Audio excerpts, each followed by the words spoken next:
తెలంగాణలో 2023 డిసెంబర్లో ప్రజల ఆశీర్వాదంతో తెలంగాణ ప్రభుత్వం ఏర్పడిందని కాంగ్రెస్ ప్రభుత్వం ప్రారంభమైన వెంటనే బీజేపీ బీఆర్ఎస్ పార్టీ వాళ్ళు శాపనార్థాలు పెట్టారని జిల్లా కేంద్రంలోని కాంగ్రెస్ పార్టీ కార్యాలయంలో ఏర్పాటు చేసిన ప్రెస్ మీట్ లో మంత్రి పొన్నం ప్రభాకర్ అన్నారు.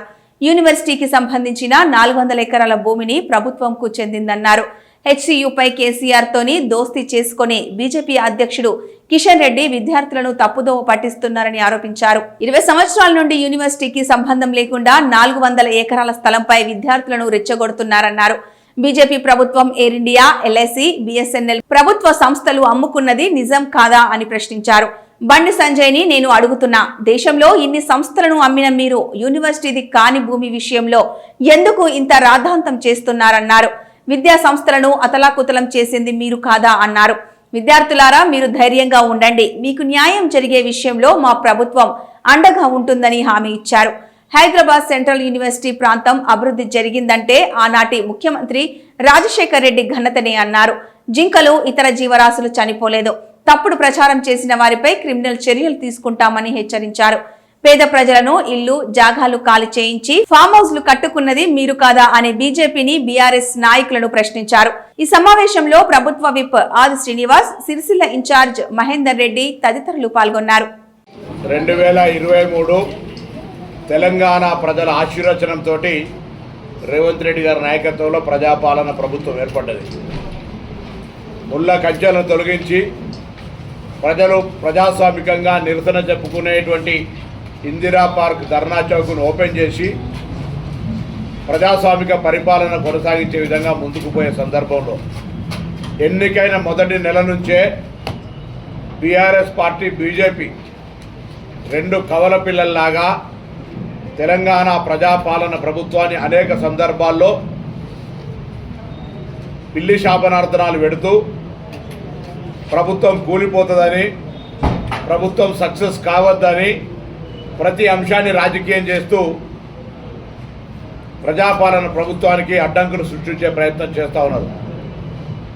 ఇప్పుడు కొత్తగా తెలంగాణ ప్రభుత్వాన్ని ఏదో విద్యార్థుల స్థలం గుంజుకుంటున్నట్టుగా హైదరాబాద్ సెంట్రల్ యూనివర్సిటీకి సంబంధించిన స్థలాన్ని ప్రభుత్వం అమ్ముకుంటూ ఉంది అని ఆరోపణలు చేస్తూ ఈరోజు విద్యార్థులను ఒక కన్ఫ్యూజన్, వాళ్ళను రెచ్చగొట్టే ప్రయత్నం చేస్తూ ఉంది. నేను కూడా ఒక విద్యార్థి సంఘ నాయకుడిని.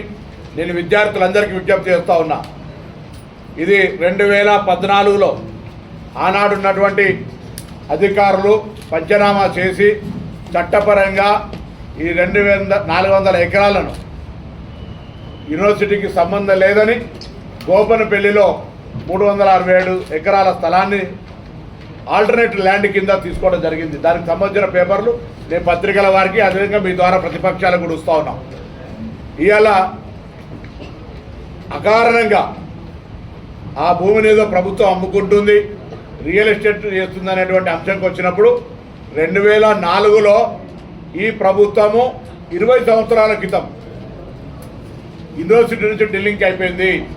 దీంతో పాటుగా పక్కనే కంచా, గోపనపల్లి పరిసరాల ప్రాంతాల గ్రామాలకు సంబంధించిన స్థలం ఇది.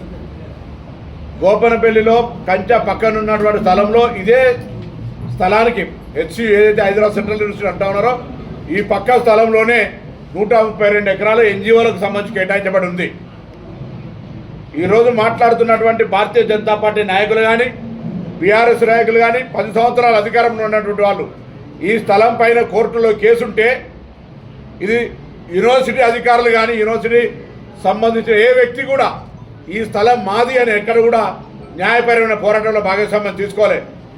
రాష్ట్ర ప్రభుత్వాలే 2004 నుంచి దీనిపైన న్యాయబద్ధంగా పోరాటం చేస్తూ తెలంగాణ ప్రజాపాలన ప్రభుత్వం వచ్చిన తర్వాత ఎట్లయితే ఉద్యోగ నియామకాలు, లీగల్ లిటిగేషన్ ఉంటే స్క్రూటినైజ్ చేసి ఉద్యోగ నియామకాలు చేపట్టినామో, ప్రభుత్వ స్థలాలు ఎక్కడెక్కడ ఉన్నాయో వాటిని కూడా అన్యాక్రాంతం కాకుండా ఉండాలని వాటిని కూడా స్క్రూటినైజ్ చేసుకొని లీగల్గా ఇలా 400 ఎకరాలు ప్రభుత్వ స్థలంగా దాన్ని ప్రభుత్వం సేకరించింది.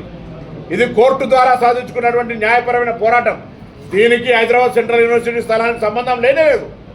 కానీ కేసీఆర్ గారితో ప్రతిపాదింపబడి నియమింపబడినటువంటి కేసీఆర్ గారితో ప్రతిపాదన చేయబడి రాష్ట్ర బీజేపీ అధ్యక్షుడిగా నియమించబడ్డ కిషన్ రెడ్డి గారు, బండి సంజయ్ గారు, టీఆర్ఎస్ పార్టీ ఒకటే గొంతుగా తానా తందానా అంటే తానా తందానా అన్నట్టుగా ఇద్దరు కలిసి విద్యార్థులను రెచ్చగొడుతూ కన్ఫ్యూజన్ చేస్తూ ఈ స్థలం మీద ప్రజలను ఒక అభద్రతా భావంతో ఏదో ప్రభుత్వం తప్పు చేస్తున్నట్టుగా చూపించే ప్రయత్నం చేస్తున్నారు.